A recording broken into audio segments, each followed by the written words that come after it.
AWP Voices, your people promise in action.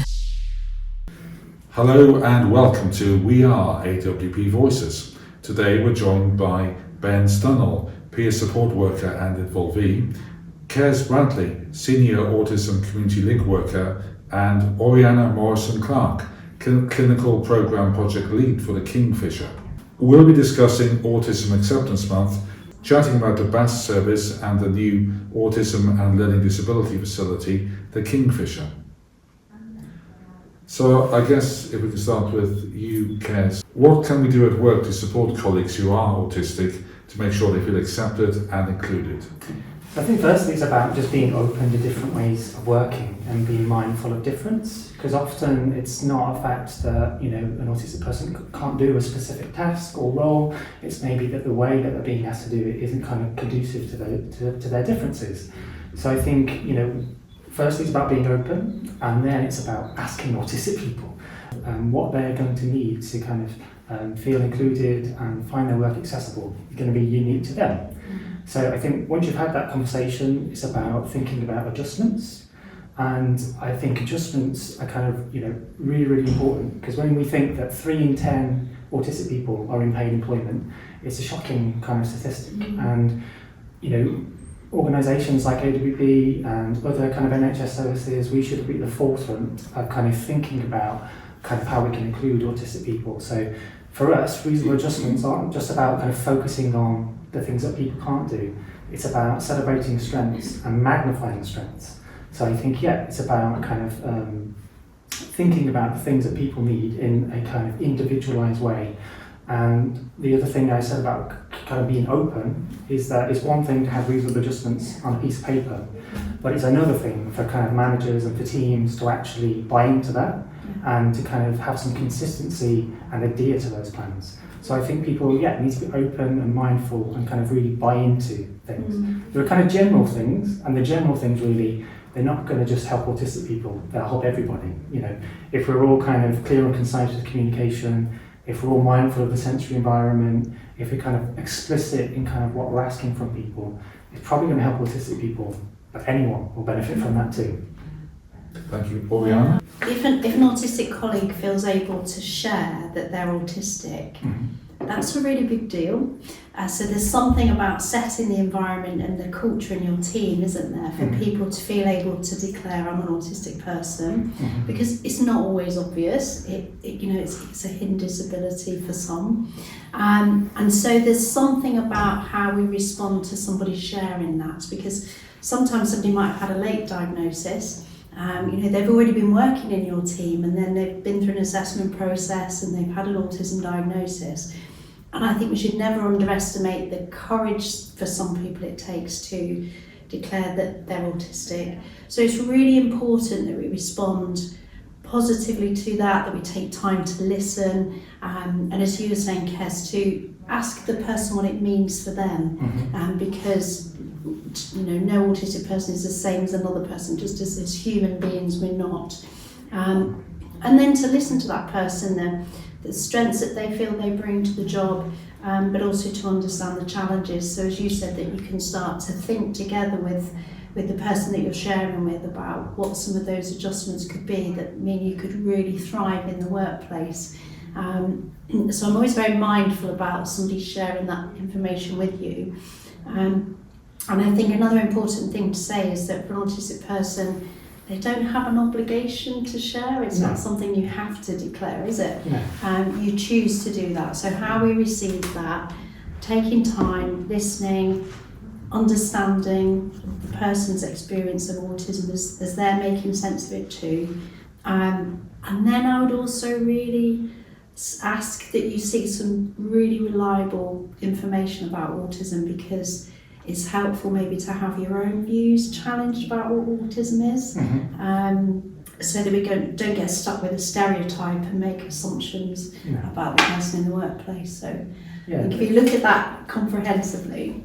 No, definitely, and I think people often say if you've met one autistic person, you've just met one autistic person. So you have to really think in an individualised way, And you're right around disclosure. You know, there are many people that literally wear the t-shirt and are very out and kind of involved with neurodiversity movements, and it's a real core part of their kind of identity. And there are other people that are more guarded with that information, and maybe they're aware of some of those misconceptions or stereotypes or generalizations that people may have. So yeah, it's very important to kind of approach this in a real individualized way and have as many opportunities as possible to facilitate those potential discussions. Because even if you think about kind of supervisions or team meetings or whatever, some of those maybe are not conducive to that. Maybe you know, it's better for someone to communicate it via email, or you know, to write it down to you, or you know, so trying to remove as many barriers as possible to enable these kind of discussions about the differences that people might experience, that's going to help them kind of sustain their role, but not just sustain it, kind of excel and, you know, have their kind of skills and strengths magnified. Yeah, absolutely. Thank you very much. So Ben, you're involved in NHS care and treatment reviews, aren't you? So why is that so important? So just off the back of what we were talking about just now, I would say that for me it's really important because I found it very hard to sustain work for a very long time. You know, went to college and trained in various things, but unless someone is adapted and understands your challenges, it can be very difficult sometimes to continue working, and I kept getting signed off and not coping in the workplace. So in a way, the work that I do with AWP and with the Autism Service and the care and treatment reviews gave me a chance to feel that I was contributing, gave me a chance to use my lived experience in a really positive way and turn around things that have been really challenging in my own life, to give back and inform care for other people so that they can have a better experience than I'd sometimes had. And I think dignity at work, earning a wage, being part of a team, you can't underestimate that. So I think if you can adapt and listen, it's really important. So care and treatment reviews were set up for those who are autistic and or have a learning disability, who are spending a lot of time in hospital, to review their care and make sure they feel safe, that their voice is heard, that they have advocacy, that there's a proper discharge plan, that they don't languish for years in hospital unnecessarily. And it's set up so that you sit on a panel, there's a clinician, there's a chair, and there's usually someone with lived experience. And that's where I come in. So I go along as an autistic person with lived experience of obviously living as an autistic person, using services myself, very similar. And I think it's really important because having autistic is nice, and the situation is very different than, say, a clinician who's reviewing care. So that's really important. Of course it is, to review medication, to review discharge plans, etc. But to have someone there who can say, I've been there, or you know, I can see that's a really stressful environment for that autistic person or person with a learning disability, and here's what I think could improve that. And there have been many times where I've sat in reviews and the person's not said very much and they're looking downwards, and then I've been able to say, you know, I'm autistic as well, and they'll look up and suddenly start engaging, and it's like suddenly there's some hope there that, well, if you're doing this, then, you know, perhaps one day I could leave here and do something. So I think it's important on many levels for advocacy to review a situation as an autistic person and to give that really sort of one-to-one focused care to someone as an autistic person. That's great. And leading on from that, you've been involved in some autism audits, haven't you? Yes. Ben, of our wards, to see how our wards at AWP, our inpatient wards, how they're suitable for or more suitable for autistic people. Can you tell us a bit about that? Yes, and the audits I've been involved with are called sensory audits. So they're primarily around looking at the environment to see how adapted they are to the sensory challenges that an autistic person probably does have in a ward situation. So a ward, especially a mental health ward, can be really hard for someone with autism because of the bright lights. It's often very unpredictable, it's often very noisy with alarms going off, jangling keys, shouting. It can often shiny floors, things very reflective. If you think of all those things together, it might be there's lots of artwork on the wall, or things very cluttered, or things that staff might think are really helpful. And actually, when you go on to the ward, it's really overwhelming. So the audits really are about reviewing all those things using a checklist when we go around. And one of the audits I was involved with was on a secure ward, where there were people with autism and or learning disability on the ward, and with the help of a forensic psychologist, we put together what's called a toolkit that can be adapted to other areas now to look at the sensory environment of other wards. So we've used the same checklist now in mother and baby unit, the mental health ward, and we'll be using it in the eating disorder service soon. So it's now being used in other areas as well, not just Bristol. That's really rewarding. It's fantastic. Yeah, it's a great outcome. Yes.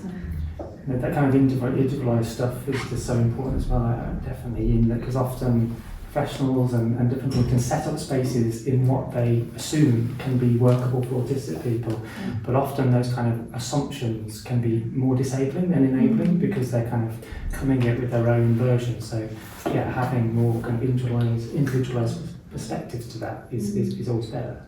Yeah. You know, kind of tied to what you're talking about, I guess, at BAS, we developed those autism hospital passports that people use, and kind of, I guess, in recognition of some of the kind of, you know, stressful and, you know, situations that autistic people find themselves in when they're navigating the care pathway. We kind of created these autism hospital passports where people can make an individualised kind of reasonable adjustment document, and the idea is that gets uploaded to kind of local hospital systems, and they have a hard copy, a digital copy, and a wallet-sized card that says that they have one. And the idea is that kind of clinicians are using this to inform their intervention before they kind of jump into things, which maybe that approach might not work. The Bristol Autism Spectrum Service, BAS for short, is a multidisciplinary team providing a service for adults registered with a GP in Bristol, North Somerset and South Gloss. Kez, can you provide us with some details of the BAS service and what it does? Yeah, so we are a diagnostic and a post-diagnostic service for autistic adults in the Bristol, North Somerset and South Gloucestershire area, as you said. And so we are delivering diagnostic assessments for adults in different ages. And then for those that have a pre-existing diagnosis, whether it's through us or elsewhere, they're able to access some post-diagnostic support. So we run advice services across those regions, and in our advice services we have bookable one-to-one appointments where autistic people can access that multidisciplinary team, so social workers, link workers like myself, and assistant psychologists, nurses and so on. So we've usually got the right clinician to book them in depending what the issue is. So maybe a practical kind of benefits housing, we've got social worker, something relating to kind of autism and their diagnosis, maybe we can book them in with the nurse. So alongside that, we also have a training and liaison bit of a team, and they kind of deliver training and kind of advice and guidance for other kind of NHS teams and also kind of social workers in the local authority. Because our approach at BAS really isn't that all autistic people should be getting all of their support from us. it's that they should have equal access to mainstream services. So a lot of what we're doing is about enabling other teams to be better equipped to support autistic people. We're often kind of the chief hasslers for autism and kind of trying to ensure, that services are kind of working with autistic people in a way that's going to work for them. So what work do you do with the BAS service yourself? Yeah, so you mentioned I'm a senior Autism Community Link Worker, which is a mouthful, but essentially there are 3 link workers within BAS, and it is a social prescribing intervention. So we used to be called social prescribers, but actually many autistic people in our service would see the word social and they would tell me to go away. And unfortunately, many autistic people have experienced a lot of barriers in kind of social situations, connecting to groups, whether it's in barriers within education and so on and so forth. So that word social is kind of almost a loaded word. And what we do as community link workers is that we meet autistic people in the community and we support them to access social and community opportunities. So the idea is thinking about quality of life, like what things would people like to access, what are their aspirations, what are their goals, what are the barriers to doing those things. And the link worker will work with them to kind of break down those barriers and support them to access the people and the things that are important to them in a way that feels safe and comfortable for them. In 1 week of my kind of job, I've supported somebody to re-engage with their Catholic faith, and we've done some travel training after researching places for them to do that. We support them to go along to, and now that's something that they do independently. In that same week, I supported somebody to get involved with the Bristol drag scene. And again, we did a bit of travel training. We kind of contacted that group ahead of time and got some reasonable adjustments in place. And I went along with that individual for a kind of a few times, that kind of sturdy point of difference.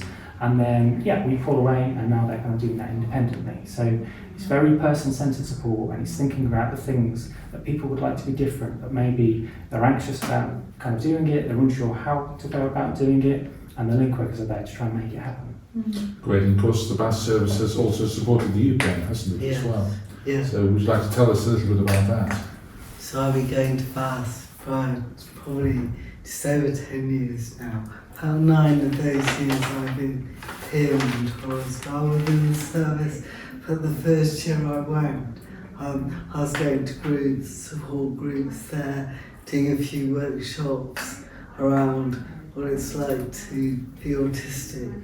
And I saw a few peer mentors in action, and I always had a sense that I really wanted to get back into the service, because I'd used mental health services for a while before that and felt I had a lot to give. So I asked if I could look into being a peer mentor, and I did the training. Doing more experience, I started doing other things like helping with co-facilitating workshops. I've done lots of co-facilitation around the what's called Being Autistic group, which is when people are newly diagnosed, there's a lot of change, a lot to process very often. Sometimes grieving, sometimes anger, sometimes it's just really, really positive for someone.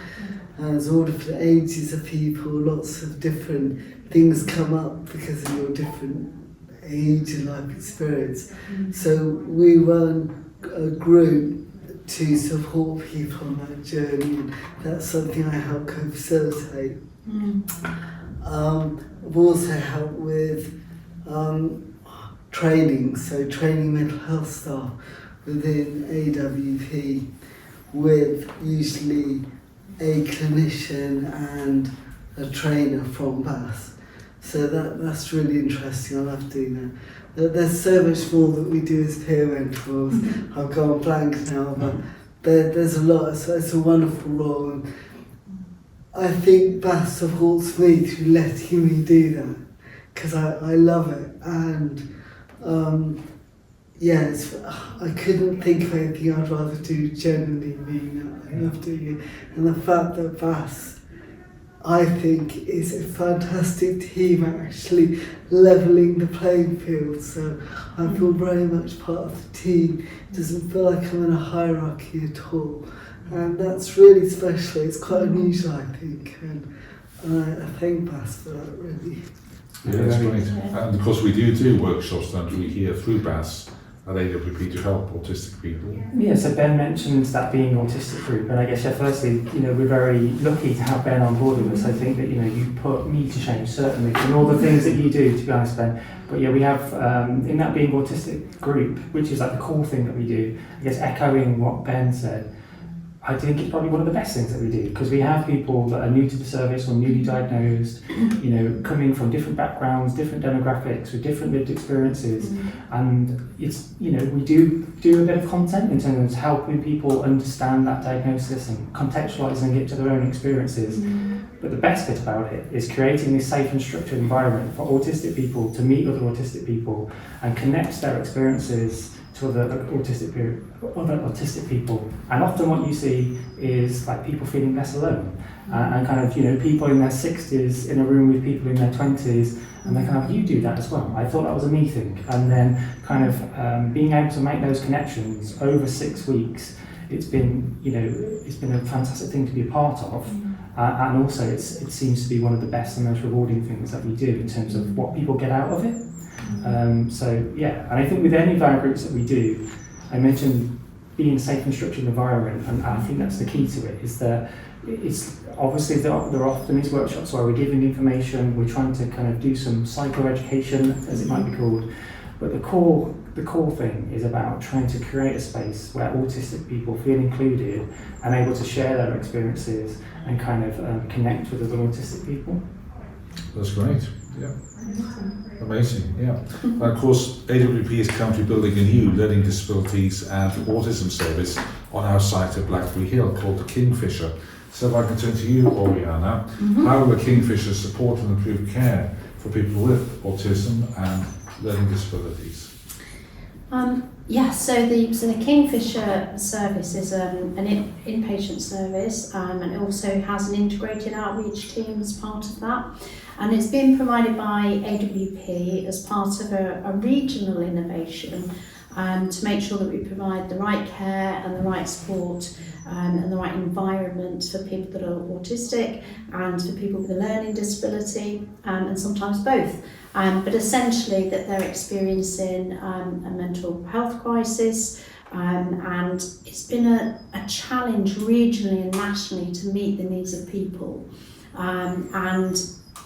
What often happens is that people then have to go out of area for specialist support and provision. But that means then that for the person they become disconnected from their community, from their families, from their social life and interests, and also from their jobs potentially too. So the Kingfisher service, we've been working across BSW, so Birmingham, Swindon and Wiltshire, and also with Bristol, North Somerset and South Gloucester, to transform the pathways essentially end to end, to ensure that we've got local care for autistic people and for people with a learning disability wherever possible. And those pathways include, when you were talking earlier, CARES, they include that access to mainstream and specialist community and inpatient mental health services. We're not trying to prevent or change that because we want people to be able to access them. But there are still times when people need what we've described as an enhanced therapeutic environment where they might need a period of inpatient care in an environment that is very much designed around considering people's sensory needs, paying attention to having an environment that thinks about the noise and the light and all of those things that you were talking about, Ben, in respect to the sensory audits, for example. But the outreach service is integrated into the team there, so that if we can work to prevent an admission, we work with our community partners, including mental health services and the voluntary sector, but also importantly working with families and carers too. If we can stabilise the situation in someone's community and prevent an admission, then we'll do that. But if it's clinically recommended that someone has a period of time in the Kingfisher inpatient service, that we have discharge in mind. And that's a really important thing to be planning on admission, because as Ben was talking about the CTR reviews, where we know nationally for too long people have been languishing in hospital. We're actually tasked with ensuring that a person stays between 3 to 6 months. So again, another improvement for autistic people and people with learning disability in terms of inpatient mental health care. And what's really key to this working, and that's been a big part of the programme of work, is around that collaboration with partners, working with services like BAS, working with community services, as I mentioned, in the voluntary sector, and also working together to ensure that we have a workforce that are really skilled and knowledgeable and experienced working with people with a learning disability and with autistic people too. So we have a team that is a really rich multidisciplinary team that includes a consultant psychiatrist, psychology, occupational health and speech and language therapy and therapies. But also what's really important to us as well is that in our workforce we have peer support workers. So just as you were talking about, Ben, that having people with that lived experience, either of mental health care or being an autistic person, who can come alongside people when they're either in the community working with the outreach team or in the inpatient service, but someone that you can connect with, someone whose experiences are real and lived. And I think what you'd said earlier on that was really powerful is also that offer of hope, that there's a hope of recovery. This is where I'm at now, but also this might be something, this kind of role might be something that I can do in the future. So lots of improvement and support for autistic people and people with learning disability. That's great. And of course, Ben, you've been involved, haven't you, in the development of this new service, which is going to be called the Kingfisher.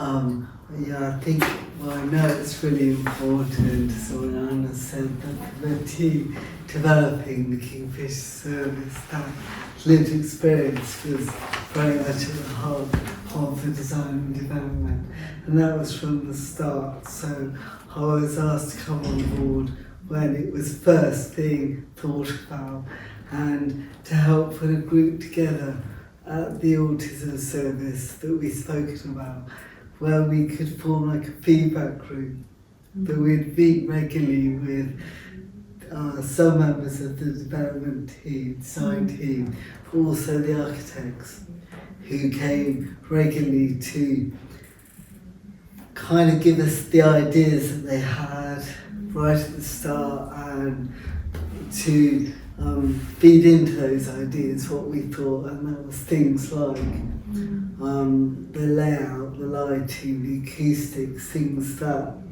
colour of furniture, garden design, planting, that kind of thing. So that was several years ago now, actually, it's been a long time.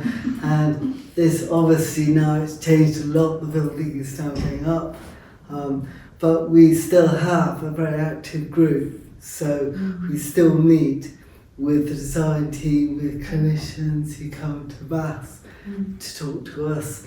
We're hoping as the building continues to go up, we'll then do site visits, and as things are then kind of really finalised before it opens, we hope to go back and keep feeding into it. I've been very involved in going into different meetings like the clinical group, and I've been going to like a green group, if you like, so if that's the correct term. So it's looking at all the green aspects of the Kingfisher. So therapeutic care that's around what that might look like if it's has gardening or nature, animals, that kind of thing. So yeah, it's quite varied what I'm involved with at the moment. I'd really like very much to stay involved, but I feel like my involvement is very much around bringing autistic people together to speak into the design. I think it's so important because in my care and treatment review work, I've been to many places, some really good, some very adapted, been to a few that aren't so good, and I think when they're not so good, you see it directly impacting on someone's state of mind, their recovery, how long they're in for. And I think the thing of hope is really important, because in a review, when you come across someone who's just lost hope because they've been there so long and they're miles away from family and friends, it just shows how important it is to have a service like this that's local, that's adapted and gives people hope. And that's why I'm involved, really. That's great. And I guess design is so important to have that welcoming feeling when you're there. You've been doing that work with hospital rooms at the moment as well, yes, which has been great. yeah. So hospital rooms are kind of a charity that kind of worked, to think about what the art is going to be in these kind of spaces, and they've been coming along to those kind of groups with you, and they're getting kind of practicing professional artists that are also running workshops with our guys at BAS.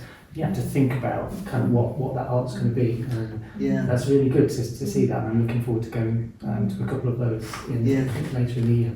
Yeah, that's been good fun. I was just thinking, I think the whole kind of programme of work that we've been embarking on together has been, centred on that principle of nothing about us without us. And just when you were talking about all the different areas of co-production and involvement, that's been so important, because quite often it can be tokenistic, but actually there's, having that autism voice and everything that we're doing is so intrinsic to the work, isn't it? And everything from, as you said, that the early design of the building and the bespoke nature of it, through to the recruitment of our workforce and team, not having any interview panels without a person with lived experience on the panel, so that we're recruiting and selecting the right people with the right attitudes and the right gifts, right through to the detail that when you're working with somebody with lived experience, that particular autism, that detail, the nuance,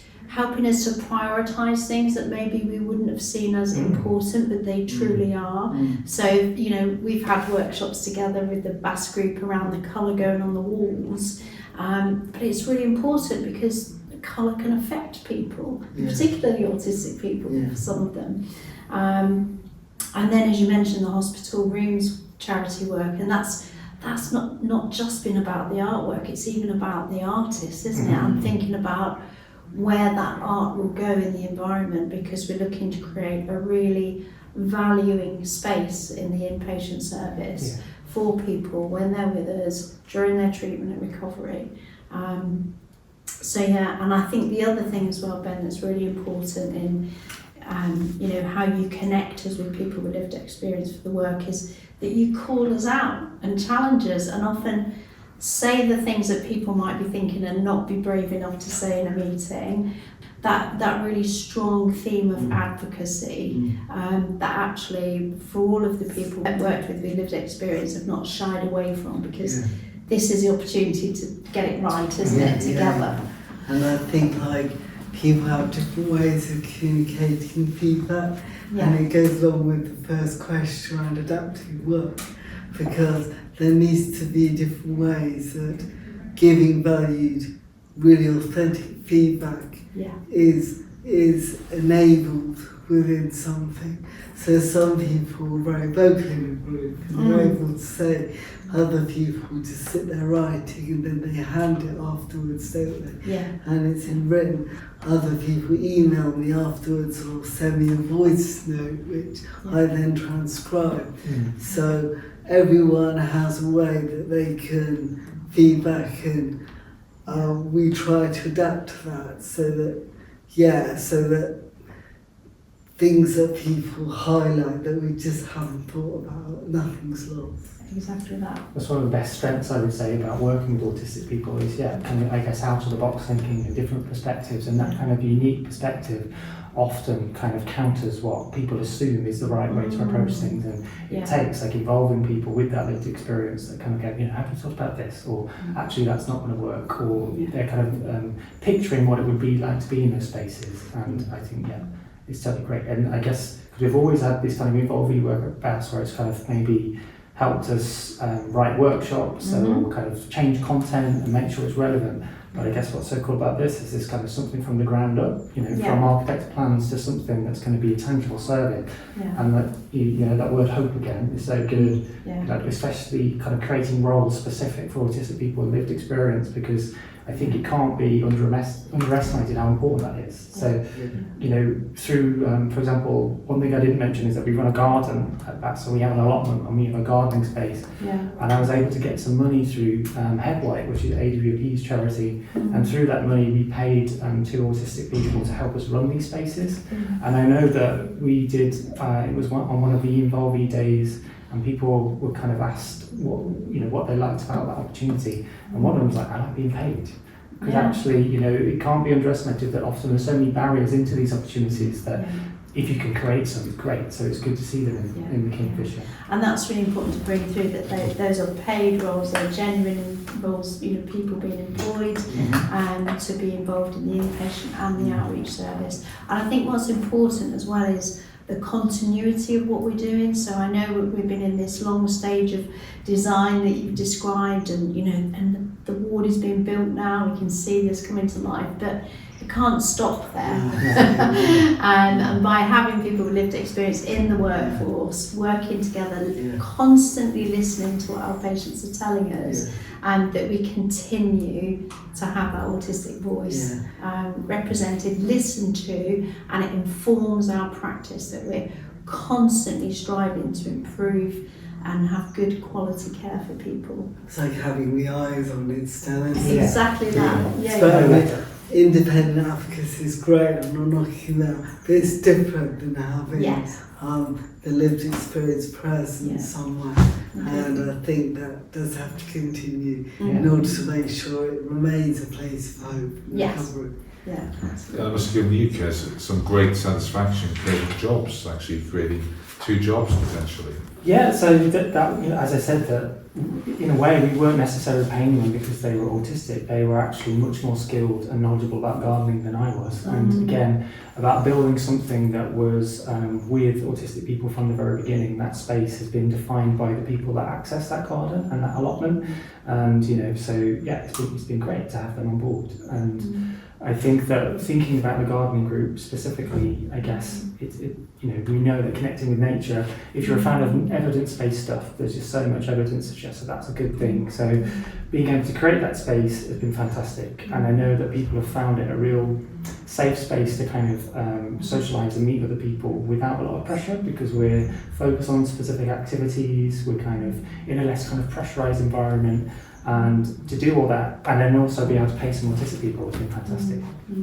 And it's amazing actually how that work with the allotment and then our connection with Ben has really driven one of the sort of key offers in our therapeutic offer at Kingfisher, which is around working with nature-based practice. So of course it will be trauma-informed, and we'll have all of the evidence-based therapies, but as you said, there's that increasing evidence base of the benefits of living and working in and therapeutically engaging in nature, so scaling that up. It's a really nice site, isn't it? It's Yeah. like very wooded, lots of trees, nature, so it's great. And it came into the design too, didn't it? Because for each room, each room has its own garden. And again, we're just starting to think about how might that space be used, how might you engage in that with things like mindfulness. It's just lovely hearing how all these things are sort of becoming joined up and scaled up because of the benefits that autistic people are telling us we have when we have access to nature, to daylight, to sunlight, to being able to see the sky and animals, birds, things exactly that. grow. But it's been really good. I mean, with that nature and with the Kingfisher, Yeah. we're also connecting with hospital rooms again. So what I do, another thing I do as part of the Link Worker project, I've set up a social group which operates each month, and it's a different community location across the kind of local area. And the idea is that just because something exists, and even if it says that it's autism friendly, many autistic people aren't going there, and that's for a range of reasons. Like they have to get there, the anxiety that they've experienced about trying something new, and all of those kind of things. So we do these structured social groups where we try to encourage people to come out, try something new, meet other people in a kind of safe way. But we've done a lot of walks with that as well, alongside going to museums and galleries and so on. But we're going to go with hospital rooms, and we're going to be doing a walk up the Froome Valley with some of the artists, and so it's very much connected, and it's good. Absolutely. Absolutely. We've talked a lot about the Kingfisher service, which is going to be our autism and learning disability service. But I guess, what culture are you hoping, Oriana, to embody there? It's a really important question actually around the culture, particularly in relation to working with people with learning disability and autistic people. So, providing the right culture, having a positive patient and carer experience is really at the heart of what we're developing. And so there is that focus on the clinical interventions and that whole patient pathway and journey in and out of the service, but it's about having a shared vision for a positive and open culture, and one that's co-produced. Again, we have to have that lived experience voice in creating that, so that Kingfisher then is a really valuing place. We've talked about being valuing in terms of the environment and the space we're providing, but it's also in terms of the relationships and the therapeutic relationships and the engagement. I think that's where the nature-based practice really spoke to us actually, Ben. I remember having a discussion about it because we could really see the potential for conversations on the ward not just being about, not purely clinical and not about your medication and all those things, but being able to talk about nature and the things that we're involved in. But also it's one where we want staff to feel confident to be able to raise concerns, and for our patients, as I'll be on the Kingfisher Inpatient Service, to be able to raise concerns, for those to be listened to, you don't want that fear of reprisal, and so there's a work around that, and also one where for our staff they feel physically and mentally well too, to be able to do the job that they're doing.